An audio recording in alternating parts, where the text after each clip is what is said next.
الحمد لله رب العالمين والعاقبة للمتقين والصلاة والسلام على شمس الهداية واليقين أما بعد. قال الله تعالى في كتابه المقدس: أعوذ بالله من الشيطان الرجيم بسم الله الرحمن الرحيم. وسارعوا إلى مغفرة من ربكم وجنة عرضها السماوات والأرض أعدت للمتقين. صدق اللہ العظیم. محترم حضرات اور سامعین کرام، میں نے ابھی آپ کے سامنے قرآن مقدس کی ایک آیت تلاوت کی ہے. کس کم کرو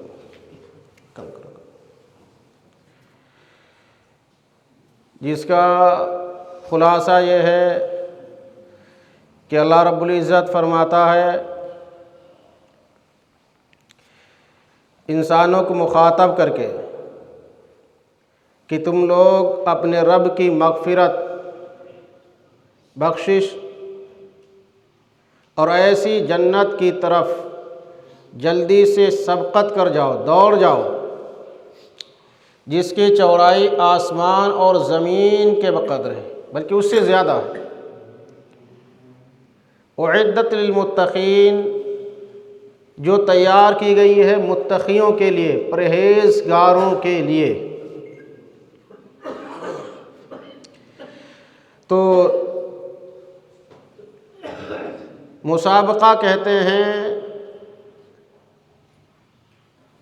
ریس لگانا، کہتے ہیں ریس لگی ہوئی ہے. تو اس آیت کا خلاصہ یہ ہے کہ اللہ رب العزت فرماتے ہیں کہ تم لوگ نیکی کے کاموں کے اندر سبقت لے جاؤ، ایک دوسرے سے ریس لگاؤ، آگے بڑھنے کی کوشش کرو کہ اگر فلاں نوافل کا پابند ہے، فرائض کے ساتھ ساتھ اتنی نوافل پڑھتا ہے، تو میں اس سے زیادہ پڑھنے کی کوشش کروں گا. فلاں خیرات صدقات کرتا ہے، لوگوں کی مدد کرتا ہے، میں اس سے زیادہ کوشش کروں گا. آگے بڑھنے کی کوشش کریں. روزہ رکھتا ہے، ہم بھی. فلاں شخص قرآن کی تلاوت کرتا ہے، رمضان المبارک کے اندر، پورے رمضان کے اندر اگر وہ 10 قرآن مکمل کرتا ہے تو ہم اس سے زیادہ کی کوشش کریں گے. تو یہ ہے ریس، سبقت لے جانا. لیکن ہوتا کیا ہے کہ ہم لوگ نیک کاموں کے اندر بالکل بھی دل راغب نہیں ہوتا ہے. گناہوں کے کاموں میں پڑے رہیں گے، لگے رہیں گے، لیکن نیک کام کی طرف طبیعت متوجہ نہیں ہوتی، آمادہ ہی نہیں ہوتی. کیوں؟ کیونکہ شیطان لگا ہوا ہے. شیطان اپنا کام کر رہا، پوری کوشش کر رہا، ہر بار اس کا لگا ہوا ہے نا. آپ یاد رکھیں، شیطان ہر ایک کو اس کے اعتبار سے بہکاتا ہے، پھسلاتا ہے. کافر کے پاس جائے گا، اس کو الگ طریقے سے بہکائے گا، پھسلائے گا. ایمان والے کے پاس آئے گا، دوسرا حربہ اختیار کرے گا، دوسرا حیلہ اختیار کرے گا. ایمان والے کے پاس آ کر یہ نہیں کہے گا کہ نماز کوئی اچھا کام نہیں، نماز نہ پڑھو. کیونکہ ایمان والا جو ہے، جس نے کلمہ پڑھ لیا ہے، وہ یہ سوچ بھی نہیں سکتا کہ نماز ثواب کا کام نہیں. کیونکہ اگر ایسا سوچتا ہے نماز ثواب کا کام نہیں، تو پھر وہ ایمان والا ہی نہیں ہو سکتا. روزہ ثواب کا کام نہیں، یہ سوچ ہی نہیں سکتا. صدقات ہے، خیرات ہے، زکوٰۃ ہے، دیگر نیک کام. تو یہ کہے آ کر شیطان ایمان والے سے کہ یہ بھائی اچھے کام نہیں، یہ ہو ہی نہیں سکتا. یہ آ کر کہتا ہے کہ ہاں بھائی نماز ہے، اچھا کام ہے، ثواب کا کام ہے، روزہ بھی اچھا کام ہے.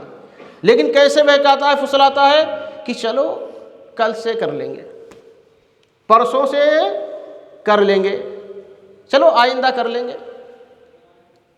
یہ اس طریقے سے بہکاتا پھسلاتا ہے. کل کر لیں گے. کل کب آیا؟ کل آیا؟ کل نہیں ہوتا. کل آئے گا، پھر کل کر لیں گے، پرسوں کر لیں گے۔ بہت سارے لوگوں کو تو ایسے چلو ابھی عمر کیا، ہم تو نوجوان ہیں، آگے چل کے بڑھاپے میں کر لیں گے۔ بہت سارے لوگ کہتے ہیں کہ فرصت کی عمر جب ہوگی، وقت ہوگا تب کر لیں گے، فرصت کا انتظار کرتے ہیں۔ ارے بھائی کیا پتا کہ وہ وقت آئے ہی نہ، اس سے پہلے آپ چلے جائیں۔ اب فرصت ملتی کس کو ہے، آپ سوچئے ذرا، اب بتائیے کس کو فرصت ملتی ہے؟ آج کل کے دور میں کس کو فرصت ہے؟ کسی کو نہیں ہے، سب اپنے کام کاج میں لگے ہیں، مرنے کے بعد ہی فرصت ملے گی، کبھی فرصت نہیں ملے گی۔ تو یہ کہنا یہ شیطانی حربہ ہے، حیلہ ہے، بہانہ ہے کہ آپ کو بہکا رہا ہے، آپ کو دین سے دور لے جا رہا ہے، آپ کو کار خیر سے دور لیا جا رہا ہے، آپ کو گمراہی کے اندر ڈھکیل رہا ہے، اور ہم خوش ہیں کہ ہم پھر کر لیں گے، آگے کر لیں گے، بڑی عمر میں کر لیں گے۔ بھائی یہ زندگی جو ہے یہ برف کے مانند ہے۔ جس طرح آپ دیکھیں برف لے لیجئے، گرمی میں کس طریقے سے ایک ایک قطرہ پگھل کر گرتا رہتا ہے، اور برف کی سلی یا جو بھی برف کی ٹکیا سب ختم ہوتی رہتی ہے۔ اسی طریقے سے زندگی ہے، اللہ نے جس کی جتنی زندگی مقدر کر دی ہے، 30 سال 40 سال 50 سال 60 سال 70 سال 80 سال 90 سال 100 سال جتنی بھی ہے، ایک ایک لمحہ اس کی زندگی کا برف کی طرح پگھلتا جا رہا، ختم ہوتا جا رہا ہے۔ کیا گارنٹی ہے کہ آج کے بعد آنے والا سورج آپ ضرور دیکھیں گے؟ کچھ نہیں پتا کس کا کیا ہو جائے، کس لمحے کیا ہو جائے، نہیں ہوتا ہے۔ بے شمار ایسے واقعات آتے ہیں کہ روزانہ دیکھتے ہیں، سنتے ہیں، کبھی فلاں شہر میں، کبھی اس میں، کبھی نیوز پہ دیکھتے ہیں کہ بھائی فلاں کو اٹیک پڑا، جا رہا تھا سیدھے ختم، غسل خانے میں نہانے کے لیے گیا تھا، واپس نہیں آیا، تو نہیں دیکھا کس نے۔ تو یہ شیطانی حربہ ہے، آپ کو دور لیے جا رہا ہے۔ اللہ رب العزت فرماتے ہیں وَسَارِعُوا إِلَىٰ مَغْفِرَةٍ مِّن رَبِّكُمْ وَجَنَّةٍ، کہ کدھر دوڑ کے آنا ہے؟ اللہ کی بخشش کی طرف، اللہ کی جنت کی طرف۔ لیکن ہم کیا کریں؟ نہیں، ہم پیچھے جائیں گے گمراہی کی طرف، غلط کاموں کی طرف، ہاں، تاش میں، سٹے بازی میں، گناہوں کے کام میں، شراب میں، نماز روزہ سے کوئی مطلب نہیں ہے۔ یہ کہاں؟ یہ گمراہی میں لیا جا رہا ہے شیطان، اور ہم سوچتے بھی نہیں ہیں۔ تو اس لیے کیا کرنا ہے؟ نیک کاموں میں ریس کرنی ہے۔ اس کے بعد آپ سمجھ لیجئے کہ دیکھو دو چیزیں ہیں، ایک ہے دنیاوی کام، اور ایک ہوتے ہیں اخروی کام، جنہیں کہتے ہیں اعمال صالحہ۔ تو ریس لگانی جو ہے وہ دنیاوی کاموں کے اندر ریس نہیں لگانی ہے، مسابقہ دنیاوی کاموں کے اندر نہیں کرنا ہے۔ اعمال صالحہ کے اندر میں نے بتایا کہ اس میں مسابقہ کرنا، ریس اس میں لگانی ہے۔ حضرت امام اعظم ابو حنیفہ رحمۃ اللہ علیہ کے بارے میں آتا ہے کہ پورے رمضان المبارک کے اندر تقریباً 60 سے 63 قرآن مکمل کرتے تھے، 60 سے 63۔ آج توفیق نہیں ہوتی ہے کہ کسی کا ایک بھی مکمل نہیں ہوتا ہے، کسی نے کر لیا، ہاں ایک ہو گیا، بات ختم، کسی نے 2 کر لیے تو بہت بڑی بات ہو گئی۔ بعض لوگ تو یہ بھی نہیں، فرائض اس مہینے، مقدس مہینے کے اندر بھی فرائض کا اہتمام نہیں کرتے، نمازیں نہیں پڑھ رہے، روزہ نہیں رکھ رہے، اور شیطان کس طریقے سے گمراہ کرتا ہے کہ تراویح کی نماز کوئی فرض تو ہے نہیں، چھوڑو، ہم نے فرائض سے پڑھ لیا۔ بعض ایسے لوگ آتے ہیں کہ آتے ہیں مساجد کے اندر، بس نماز پڑھا اور فوراً نکل گئے۔ تو کرنا کیا ہے؟ نیکی کے کاموں میں ریس کرنی ہے، یہ نہیں ہمیں پیچھے جانا ہے۔ دنیاوی کاموں میں ریس نہیں کرنی، اس میں مسابقہ نہیں کرنا۔ دنیاوی کاموں میں مسابقہ یہ مذموم ہے، معیوب ہے، اور اعمال صالحہ کے اندر یہ جو مسابقہ ہے یہ عند اللہ مقبول ہے، محبوب ہے، تو اس میں کرنا ہے۔ لیکن آج کیا ہے؟ ہم الٹا، آج کیا ہے؟ ہم الٹا چل رہے ہیں، دنیاوی کاموں کے اندر مسابقہ کر رہے ہیں، اس میں ریس لگا رہے ہیں کہ فلاں کے پاس ایسا بنگلہ ہے، ہم اس سے اچھا بنانے کی کوشش کریں گے، فلاں کے پاس فلاں گاڑی ہے، ہم بھی ویسی لائیں گے، فلاں کے پاس 4 گاڑیاں ہیں، ہم بھی 4 لائیں گے، 5 لائیں گے، فلاں کیا ہے؟ فلاں ایسے برانڈ کے کپڑے پہنتا ہے، اس برانڈ کے جوتے استعمال کرتا ہے، یہ کرتا ہے، تو ہم بھی ویسے لائیں گے۔ اب کیا ہوتا ہے؟ اب اس کے چکر میں انسان حلال حرام کی تمیز بھول جاتا ہے۔ ظاہر سی بات ہے کہ جب دنیاوی کاموں میں آپ ریس لگائیں گے، آپ سامنے والے کی طرح آپ بھی ویسے کرنا چاہیں گے، تو حلال کمائی سے تو ایسا کرنا بہت مشکل ہے، ہو ہی نہیں پائے گا، کیونکہ حلال جو ہوتی ہے وہ بہت زیادہ ایک محدود ہوتی ہے رقم، ایک محدود چیز ہوتی ہے۔ اب کیا انسان چوری کرے گا، ڈکیتی ڈالے گا، سود اور بیاج کا کام شروع کر دے گا، رشوت لینا شروع کر دے گا کہ ہم کسی طریقے سے مالدار ہو جائیں، کسی طریقے سے ہماری بھی کوٹھی چمک جائے، کسی طریقے سے ہمارا بھی بنگلہ ہو جائے، ہمارے یہاں بھی کیا ہے گاڑیاں کھڑی ہو جائیں، تو یہ شروع کر دیتا ہے، حرام کاری کے اندر مبتلا ہو جاتا ہے۔ وہ نماز ہی پڑھ رہا ہوگا، روزہ بھی رکھے گا، چہرے کے اوپر داڑھی بھی ہوگی، آپ کے ساتھ اٹھے گا بیٹھے گا، لیکن کیا ہے رشوت بھی لے رہا ہے، سود بھی کھا رہا ہے۔ یہ کیا ہے؟ شیطان نے لا کر اس کو کہاں ڈھکیل دیا؟ گمراہی کے اندر۔ تو دنیاوی کاموں کے اندر آپ کو مسابقہ نہیں کرنا ہے۔ کس کے اندر مسابقہ کرنا ہے؟ نیک کاموں کے اندر، کہ اعمال صالحہ کے اندر ہمیں مسابقہ کرنا ہے۔ یہ میں نے بتایا کہ علماء کرام نے لکھا ہے یہ محبوب ہے، اللہ کے نزدیک قابل تعریف عمل ہے۔ اس کی مثالیں آپ کو مل جائیں گی، احادیث کے اندر موجود ہے کہ جب لن تنالوا البر حتی تنفقوا مما تحبون یہ آیت نازل ہوئی تو صحابہ کرام کا کیا ماحول تھا، کیا حال تھا، کس طریقے سے وہ نیک کاموں میں ایک دوسرے سے آگے بڑھنے کی کوشش کر رہے تھے، کہ حضرت ابو طلحہ انصاری رضی اللہ تعالیٰ عنہ جن کے پاس ایک بیرحا نامی باغ تھا، بڑا قیمتی باغ تھا، اس کے اندر شیریں کنواں بھی تھا، اللہ کے رسول صلی اللہ علیہ وسلم وقتاً فوقتاً وہاں تشریف لے جایا کرتے تھے۔ انہوں نے آ کر اللہ کے رسول صلی اللہ علیہ وسلم سے درخواست کی، اللہ کے رسول میں یہ باغ اللہ کی رضا کے لیے وقف کرنا چاہ رہا ہوں۔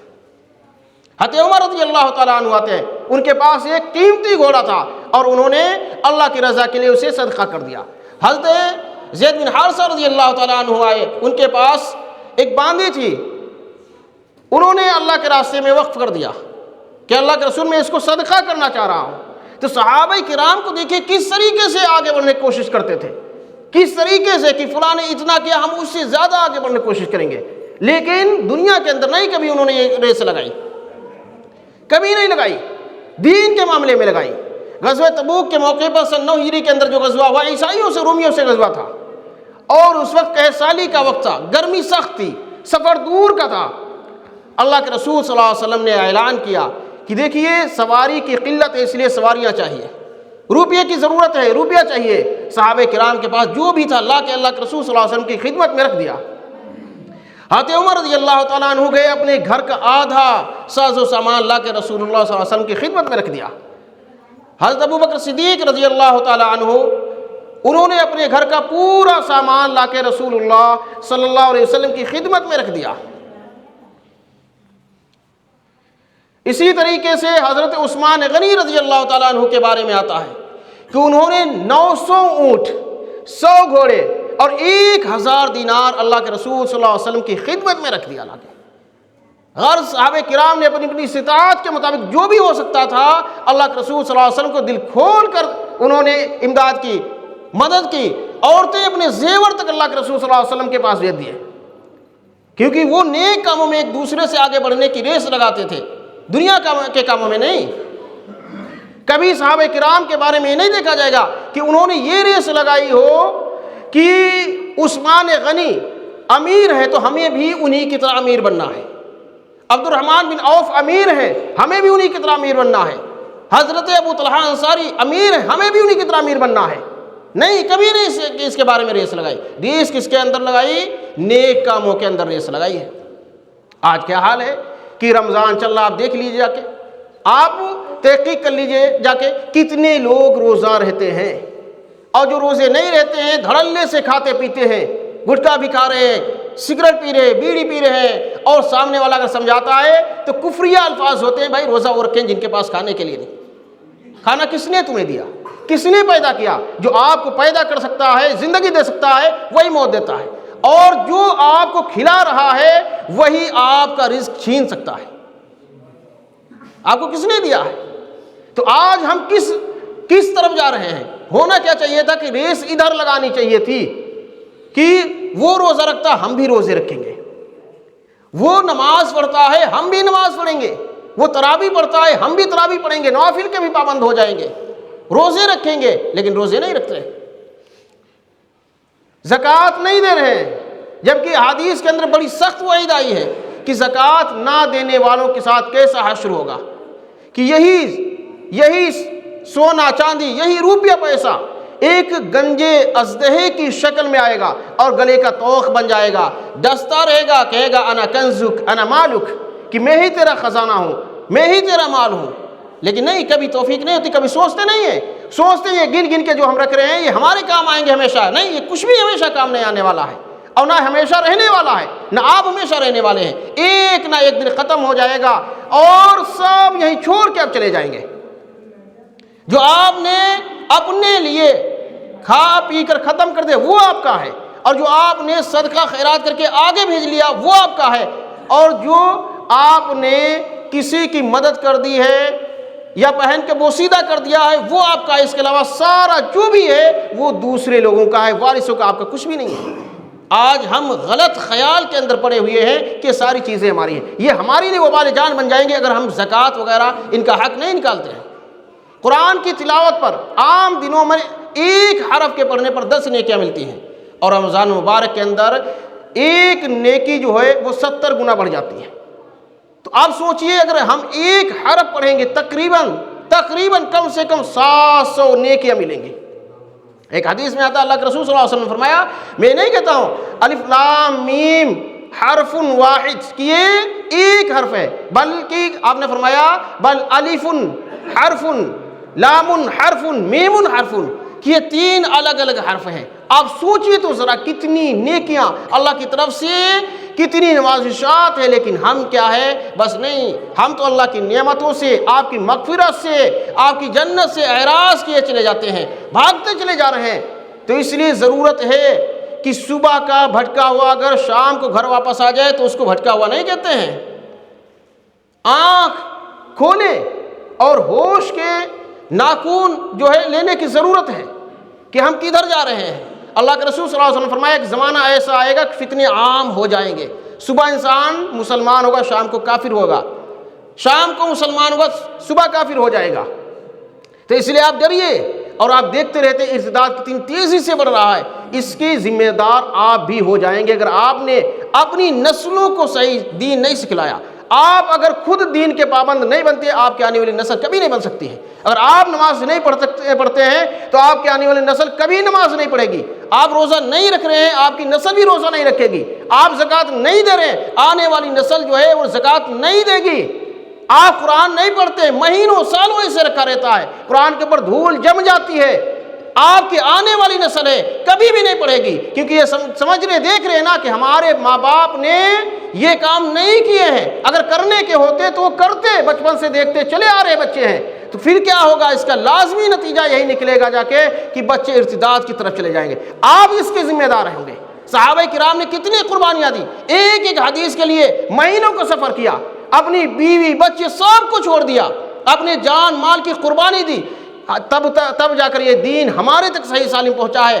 کل میدان محشر میں گرفت ہوگی، پکڑ ہوگی کہ اللہ کے رسول صلی اللہ علیہ وسلم صحابہ کرام اگر سوال کر لے کہ بھائی یہ دین جو ہم نے تم تک پہنچایا تھا تم نے اس پر کتنا عمل کیا، تم نے اپنی آنے والی نسل کو کیا بتلایا، پھر کیا آپ جواب دیں گے؟ سوچا ہے کبھی اس کے بارے میں؟